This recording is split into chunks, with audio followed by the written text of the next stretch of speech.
আসসালামু আলাইকুম, সবাইকে ওয়েলকাম করছি আমার আরও একটি নতুন ব্লগ দেখার জন্য।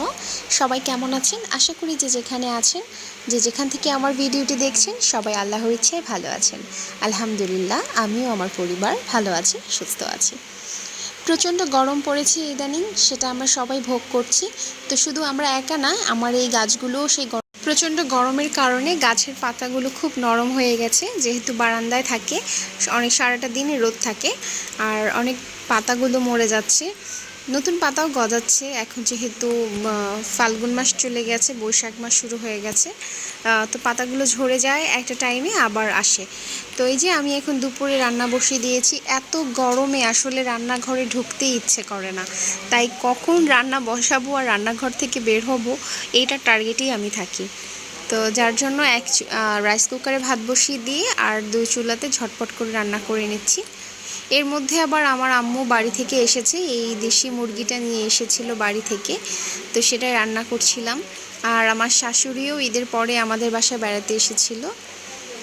তো এই যে গাছগুলোতে নতুন পাতা এসছে, আমি সেটাই চেক করছিলাম। ভেবেছিলাম গাছটা মরে যাবে, যেহেতু পাতাগুলো খুব ঝরে যাচ্ছিল আর সাদা সাদা ফাঙ্গাসের মতো পড়ে গিয়েছিল।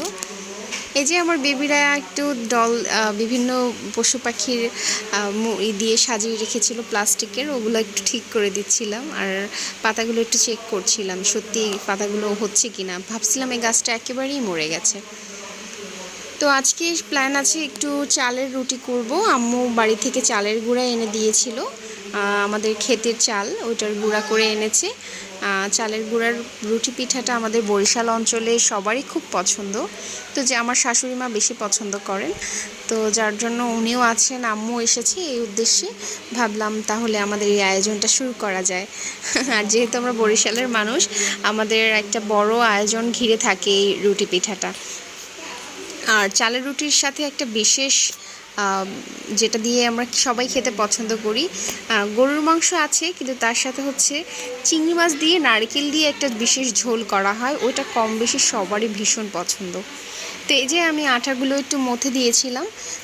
চালের রুটি বানানোর সবচেয়ে কষ্টের পার্ট হচ্ছে এই আটাটা আর কি, মাজাটা। এটা যত মাজা হবে অত নরম হবে আর বেলতে খুব সুবিধা হবে। তো এই যে আমার শাশুড়ি কেটে নিচ্ছিলেন রুটিগুলো। ভিডিওর মাধ্যমে আসলে অনেক মনের না বলা কথাগুলো আমরা ভিডিওর মাধ্যমে মানুষের সাথে শেয়ার করতে পারি, এটা অনেক বড় একটা অপরচুনিটি। হয়তোবা আমি যাকে যে কথাগুলো বলতে চাই সেটা হয়তোবা সামনাসামনি বলতে পারছি না, চোখ লজ্জার কারণে বা সম্পর্ক খারাপ হয়ে যাবে সেজন্য।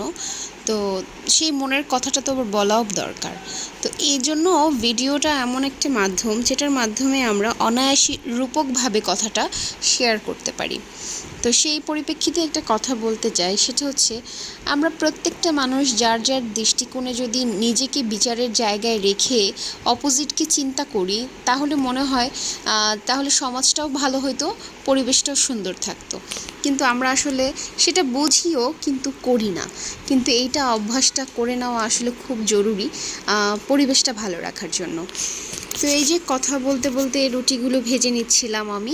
আমি অত ভালো রুটি ভাজতে পারি না, আমি খুব বেশি রুটি ভাজিনি, কারণ আমার হাতে রুটিগুলো বেশি একটা ফুল ছিল না, তাই বাকি রুটিগুলো আমার মা আমার শাশুড়ি ভেজেছিল। তাদের অভিজ্ঞতা বেশি থাকার কারণে তাদের হাতে রুটিগুলো বেশি ফুলেছিল, আর ফুলকো রুটিগুলো খেতেই বেশি ভালো লাগে। তো এই যে এখন ভেজে নিচ্ছিলাম। আর সন্ধ্যার দিকে আসলে আমার শাশুড়ি যখন একা ছিল আমার আম্মু আসার আগে, তখনইকার ভিডিও এগুলো। একদিন বড়া পিঠা করে খাইয়েছিলাম, আর একদিন হচ্ছে গিয়ে জর্দা বানিয়েছিলাম, তার জর্দা খুব পছন্দ, ওইটার একটু ভিডিও ক্লিপ নিয়েছিলাম।